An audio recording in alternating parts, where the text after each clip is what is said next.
What is up, guys? Today we're going to talk about how to find replenishable products to sell on Amazon. For those of you who don't know what a replenishable product is, it's basically a product you could buy over and over again that keeps making you money. Replenishables are great because it really takes the burden off of you sourcing. If you have to find new stuff every single day and you can't rebuy anything, it makes it really tough. It's hard at sometimes to get to that point, but we're running a business, so it should be hard. It is hard, and I'm here to try to make it easier for you. So if you want to know how to make money selling on Amazon, definitely like the video. Please subscribe. It would mean the world to me. So there's three main things. One, you don't really buy replenishable products. There's nothing in Keepa, there's nothing in SellerAmp, there's nothing in all these tools that I know of that could literally predict, hey, this is gonna be a replenishable product. What you typically have to do is, this is part two, is do a test buy. So you're gonna buy 5 to 10 of a unit or 3 or whatever you're comfortable buying. You're gonna send it to Amazon and then you're gonna see what happens. One, do you get the price you think you're going to get? Sometimes you send a product in, the price, the seller count goes way up, price starts to go down. So now you're like, okay, like maybe that's not a replenishable product. I will tell you what to do with these at the end of the video, because that is probably a huge secret that a lot of people don't know. So test buying, that is how you find these replenishable products. You buy 5 of these hoodies or whatever in different sizes and see, you know what, do they sell through? How quickly do they sell through? Do you get a lot of returns? All that kind of stuff. Then once you have that data, you can kind of determine that. 2, you want to be buying wide and not deep.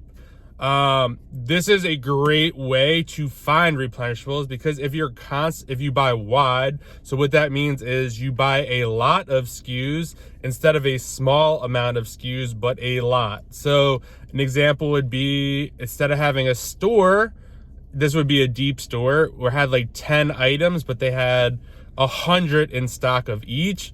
A wide store would be maybe a store that has 200 to 300 ASINs, and maybe they have anywhere from, I don't know, 5 to 10 to 20 of each, just really depending on the SKU and the ASIN and how it operates.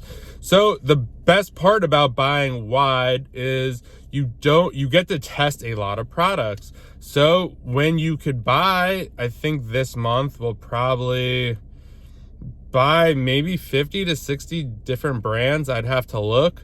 So that's a big insight. So if one of these, if some of these brands do really well, then I'm going to be looking for other products that brand sells, because if I could find one that is making money, then there's a really good chance I could find another one making money. So that's one thing. So that's why I kind of like the wide and not deep strategy.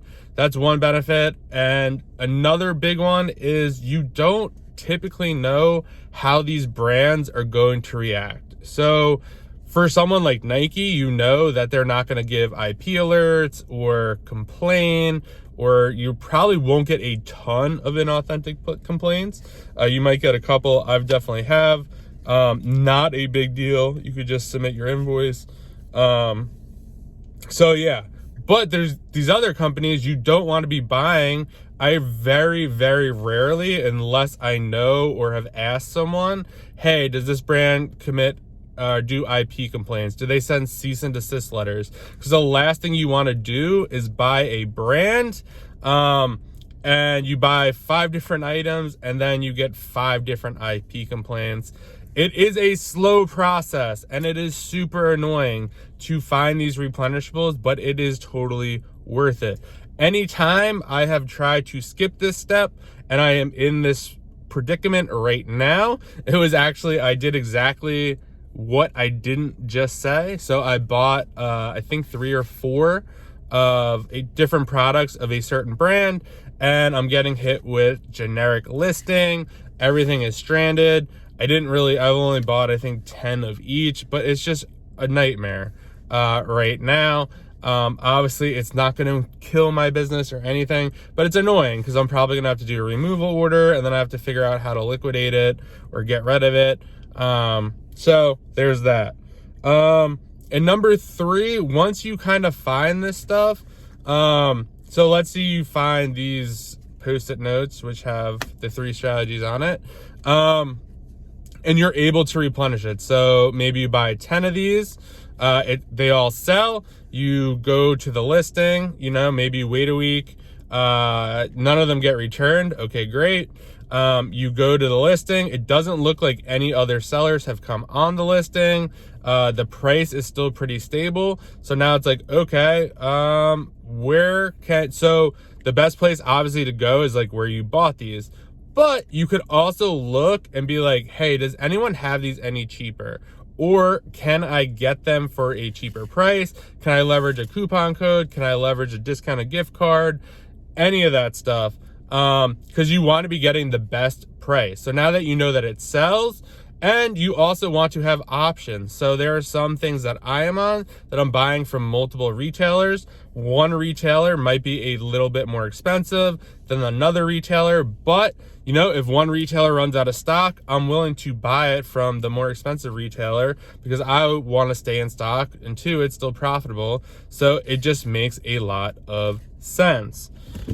So those are kind of the 3 things you could do. 1, you got to be test buying. 2, buying wide and not deep. And 3, you got to optimize for price once you find something that sells really well. So what can you do with, you buy these Post-its, right? Maybe you sell 10 profitably, maybe 10 to 20 sellers now come on the listing because they kind of find out about it or got on a leads list or whatever. What do you do with this? So I have a spreadsheet of a master buy spreadsheet. So it's everything that I've ever bought. So what I do is maybe once a month or so, I will go through that master spreadsheet and look to see if stuff has become profitable again. There's so many items. Don't get discouraged if you buy this and maybe the price tanks, or maybe, a lot of sellers come on the listing and you're not comfortable buying it again. That's okay. You could go back to this in a month or 2 and see, hey, did the seller count drop off? Did the price go back up? So now the seller count went down, but did the price go back up? Sometimes the price stays down, which really stinks. Usually the price goes back up. Another thing that stinks is when you go back to buy this at the supplier, sometimes they raise the price. Maybe you got it at like $1 or $2 off and you didn't even know, and now it's $2 more, so it's no longer profitable. But everything you buy is an opportunity to buy again, potentially. So don't get discouraged if you're looking. I have a lot of stuff where I bought 5 to 10, it sold great. I saw the seller count start to creep up. I'm like, I'm gonna watch this, see what happens.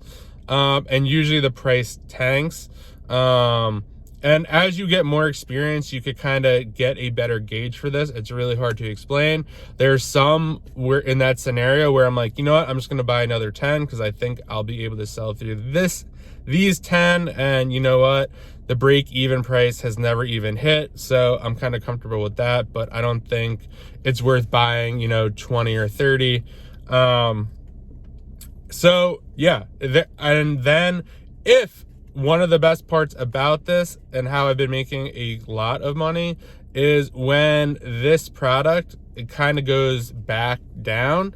So basically you buy it, great, you make money, seller count goes way up, price starts to go down. When you come back in a month or 2, when the price is up and the seller count is starting to go down, and you could just kind of tell it's like this little, and it's like it's not all the way down yet, but I'm buying when it's kind of creeping down, because I know people are trying to get off the listing, and the people who waited out, kind of the people who, you know, tanked the price, are starting to get that higher price. That's when I kind of double down usually. So if I bought 10, I might buy 20 or 30 of these, because I know it will sell quickly, because I have that data.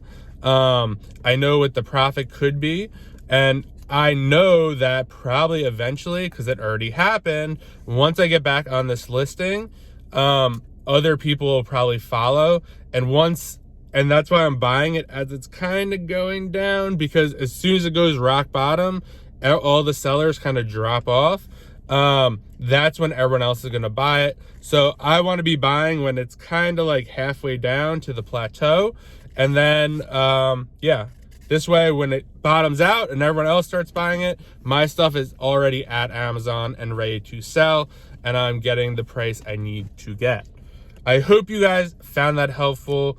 Please subscribe. If you subscribe, it helps other people see this video, helps them make more selling on Amazon. So do them a solid and everyone else a solid, and please like and subscribe to the video, and be on the lookout for something big coming soon. Got 2 big projects I am working on. And no, I'm not selling you anything or anything like that. I know a lot of people are like, oh, big announcement. It's usually like coaching or something. It's not anything like that. So really excited about it. Still putting the final touches, but don't want to say anything until like everything is kind of all said and done. So be on the lookout for that. I hope you guys have a great day, and let me know down below how you find replenishables or anything else going on, or any videos you want me to make. And I will see you guys in the next one.